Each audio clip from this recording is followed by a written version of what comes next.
You know what really grinds my gears?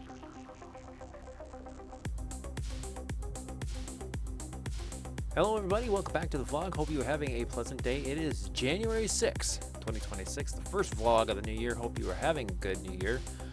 In this vlog, we're gonna look back at my 2025 NFL regular season division predictions, see how right I was or wrong, and just go from there. The playoffs are about to start. The Vikings didn't make it. They got eliminated a few weeks ago. But they finished strong, 9-8, and half a game out of the playoffs. So not a bad job. It's Tuesday, so yesterday now. This is 2:20 in the morning. I'm shooting this.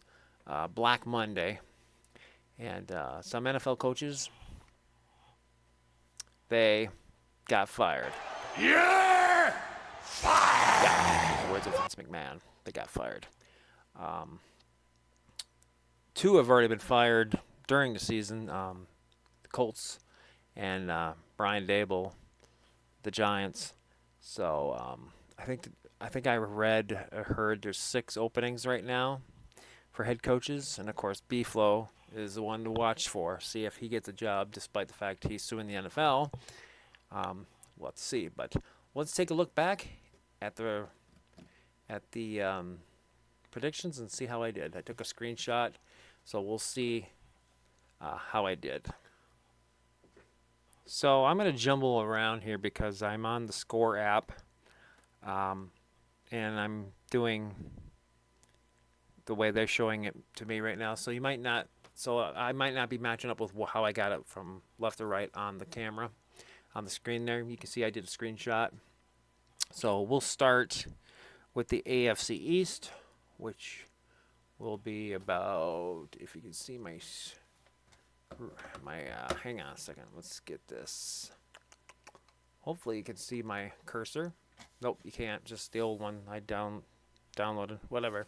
But you guys should be able to figure it out. So I said AFC East, I said Buffalo would take the division with Miami in second, Patriots third, Jets in fourth. Patriots took the division, ended up actually second seed, I believe. And then Buffalo was second, Dolphins were third, and Jets were bringing up the rear. So I got the Jets right, but everybody else I was way off. So missed that one, -1, and that division. Picking the Jets last wasn't hard to pick, so hey, cool. AFC North, I said the Ravens would finish first, Bengals second, Steelers third, and Brownies in the bottom. The Steelers ended up winning the division. Ravens taking second, Cincinnati in third, Cleveland in fourth. So I got the Browns right, so that's only 2 right out of 8 now. The AFC South, I said Texans, Jags, Titans, and Colts. And it was Jacksonville, Houston, Indy, Titans, and it looks like I got every single one wrong in that division, so that's not good. Womp womp. AFC West, I said Kansas City, the Los Angeles Chargers of San Diego, the Las Vegas Raiders of Oakland, and the Denver Broncos, and I was way off. The Denver Broncos, who clinched home field advantage, they were first. The Chargers, I got that one right in second. The Chiefs in third, and the Raiders bringing up the rear. So on that division, I only got 1 right, and that was the second place Chargers. So AFC, I only got 3 right out of all those teams. In the NFC, let's start in the East. I said Eagles, Commanders, Cowboys, Giants. I got the Eagles 1 right. That was pretty good. Dallas, I said, would finish second. I got that one wrong. Commanders third. So those 2 should be flip-flopped. And I got the Giants right. So I got 2 right in that one. So I'm up to 5 right. Hallelujah. NFC North, I was way off on that one. I said Vikings, Lions, Packers, and Bears. And it was pretty much flip-flopped. Almost. Bears actually won the division. Packers finished second. Vikings finished third. Lions last. Yeah, so I got everybody wrong in that division. However, that division, everybody finished with a winning record at 9-8 or better. So not bad for the NFC North. For the South, I said Bucks, Falcons, Panthers, and Saints. And I was wrong again. We had 3 teams finish 8-9. The Panthers won the tie, so they got first place. Bucks finished second. Falcons finished third. Saints bringing up the rear at 6-11. I got the Saints right, so that's one more win for me. And in the West, I said Rams, 49ers, Cardinals, Seahags. The Seahags won the division. They got home field advantage. Rams finished second. Niners and third, and Cardinals in dead last. So I got that division completely wrong. So not a good year for my predictions whatsoever. So yeah, it was an interesting division finish for everybody. It was a good week 18 of games. Feel bad for the Ravens though. Their rookie kicker, her young kicker, missed a game-winning field goal wide right. Steelers end up going to the playoffs. So Aaron Rodgers and old man Thielen, Adam Thielen, is in the playoffs. The Vikings beat the Packers for the last game. Harrison Smith and C.J. Ham, both emotional during and after the game. It certainly looks like Harrison and C.J. Ham will both be retiring. I got a feeling Harrison might come back in the off chance B-Flow comes back, Brian Flores. So we'll have to see on that. But I think C.J. Ham's definitely shutting it down the way it looks like and the way he was acting. He's been here for 9 years, 10 total. So that's a long time for a fullback, and he got a touchdown in that game. They gave him a touchdown. It was a good day for the Vikings and sending off Harrison and C.J. And actually, before the game, when they were doing player introductions, all the players were lined up on the field, and they introduced Harrison Smith out of the tunnel. And then for pre-game coin flip, it was going to be Harrison Smith and C.J. Ham as the co-captains calling out the coin toss. And Harrison Smith stepped aside and let C.J. Ham have the spotlight. And then, of course, towards the end of the game, when C.J. Ham got the touchdown, everybody went crazy. He got his touchdown, big round of applause and love for him. And then with a few minutes left in the game, Vikings were on defense. They called the timeout, and Harrison Smith was pulled off the field. Teammates gave him high fives and hugs, and fans standing ovation, and he waved to the fans and got to interview with Vikings Audio Network after the game, as did CJ, and the fans gave them some love. So I think it's the end of an era for number 22 and number 30. I could see Smith coming back later on in the season next year, skipping preseason and training camp. I could see him, like, if there's an injury or if they're on the run for a playoff run, I could see him coming back and helping out. I think he should be hired as a coach. They just lost their defensive back coach. I think he took a job in college, so there's an opening there. If Smith is interested in being a coach, I could certainly can see him doing something like that. But I think he's going to take some time off if he just decides I'm done, and it's a well-deserved retirement. And I think he will be in the Hall of Fame. Some people don't think he's going to make it because he never made a Super Bowl. I disagree. He's got the stats to back up. He's got 39 interceptions, and he got like 21 or 22 sacks. He's tied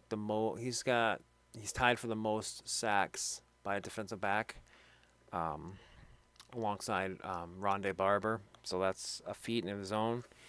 I think he has the second most interceptions in team history behind Paul Krause, who also wore number 22. And I think they should retire the number. If it is indeed Harrison's last go-around, I think they should retire the number and not only do a ceremony with Harrison Smith, they should do it with Krause and just put them both up there together in the rafters.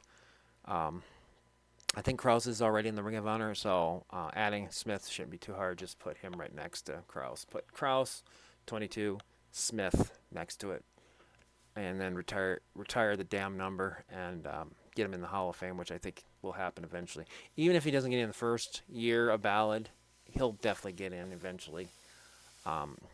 If he doesn't get in right away, it's definitely because of the lack of Super Bowls. But Harrison Smith is a Hall of Fame player and should be in there. So that's it for now. I just wanted to do a review of my bad predictions. I'll do it again next preseason when the preseason ends and make my predictions, how I see teams, how they do in the draft. The Vikings have a lot to work on this offseason. The big one is getting B-Flow to stay here, hopefully. Lots of rumors about him going somewhere else. We'll see with the impending lawsuit that's still going on. I don't want him to leave.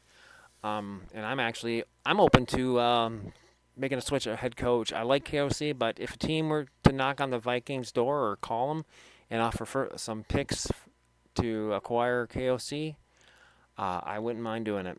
If a team is interested in KOC and offered first-round draft picks, especially for this year or next year and a second this year, I would do it.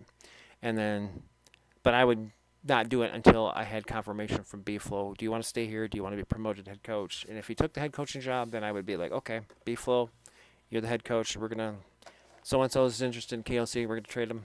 Job's yours. And then with those draft picks, that draft capital, I would, if they're not sold on keeping J.J. McCarthy as the starter, use those draft picks to go after somebody. There's a lot of rumors that Joe Burrow might be available, Lamar Jackson, Kyler Murray, maybe, Matthew Stafford, if he doesn't retire. Any one of those guys, the top two at least, it's going to cost you multiple first-round picks. And if the Vikings can at least get that ammunition, if they traded KOC to a team that's loaded with first-round picks and willing to offload first-round picks for him, I would do it. Because KOC, despite... he likes he likes throwing the ball deep. He's got some limitations, but he's a good head coach. He's a former NFL head coach of the year. He's a good offensive-minded coach. I can see teams offering first-round picks for him. And I know one team in particular, the New York Jets, they got tons of first-round picks, especially after trading Sauce Gardner to the Colts and getting first-round picks. They got multiple ones this year. I could see them tossing a first-round pick this year and maybe one next year for KOC. And if that's the case, I hella would do it. And then that would get the Vikings 2 this year and 1 next year. And you could easily trade those picks to move up, to either move up in this draft, to draft one of the top 2 quarterbacks in this coming draft, or trade away to, say, Cincinnati or Baltimore. Get Burrow or Jackson, and then at that point you would have to restructure their contract because it would be obscenely high right now. But we'll have to see how it goes. Either that, or you're going to get another quarterback, somebody like Stafford that's on the downside of his career. Sit JJ for a year behind them, so somebody like Stafford or Kirk Cousins, you could have them sit behind Kirk for a year or Matthew Stafford for a year and just go all in. But the Vikings, they're over the cap. They're $30+ million in the hole. They got to make some cuts. A lot of belief that Hawkinson might be gone. Brian O'Neill's getting up there. I've been banging the table for looking for his replacement because he's been injured off and on a lot the last few years. It might be time. I love Brian O'Neill, but I'm not necessarily saying cut him, but I'm definitely thinking you need to look to the future. And there's some good tackles available. I think his name's Spencer Fano. He's available in the draft. He sounds pretty good. He's a right tackle. You could, if you decide to stick with the picks, you could definitely pick him up in the draft if you're in the right spot in the first round. You could trade O'Neal to a team that might be all right with a 1 or 2 year deal with him and get a second or third round pick for him. You certainly could do that, gain more capital. Hawkinson's going to be gone. He's going to be a cap casualty. He hasn't produced at all. He's been hurt too. I think TJ's gone. We need a running back. I would love the kid out of Notre Dame, Jeremiah Love. We haven't had a great running back since Adrian Peterson. We've had good ones. I mean, Delvin Cook, he was good. He wasn't great. AP was great. We haven't had a good running back since that time. Alexander Madison was garbage. Ty Chandler showed flashes. Andrew Jones, he's good. He just can't stay healthy. Mason, we picked him up in the trade this last off season. He's okay, but he's not number one. He's situational. Xavier Scott, I like him. He's got potential. He showed potential in preseason and signs during the regular season. He's definitely number 3. I think Chandler won't be back. You need to find a stud. And I would love to get our hands on Jeremiah Love, the Notre Dame kid. He's good. I wanted Ashton Genty last year, but Raiders got him. There was no way we were going to get him where we were at. We got Donovan Jackson, which I like to pick. I know Jackson was dealing with some injuries at left guard this year, but I like him. He's good. And the draft before, we got McCarthy and Dallas Turner. Dallas Turner is turning into a stud. He's been kicking up a notch the last several weeks, and I think Dallas Turner's turned a corner, and I think he's going to be a key part of this defense for years to come. It was a little scary at first there, the first year, and a little bit in the second year here, but I think good things are on the horizon for Dallas Turner. They're going to have to move somebody on the defense that's aging to make him the number 1 starter. But after the last several weeks, Dallas Turner's looking good, so I'm not too worried about him anymore. And, of course, Will the Thrill, Will Reichert, Big Leg Bill. That was a great pick 2 years ago. They need to lock him up. All these kickers, especially the Jaguars kicker who's hitting these long 67-yard field goals. Will the Thrill's been kicking them in practice. I think I heard several times on the Vikings radio network that he's nailed some from 70 in practice. I got a feeling within the next year or two, Will the Thrill's going to break the NFL record. I think he can do it. It's got to be the right situation, though.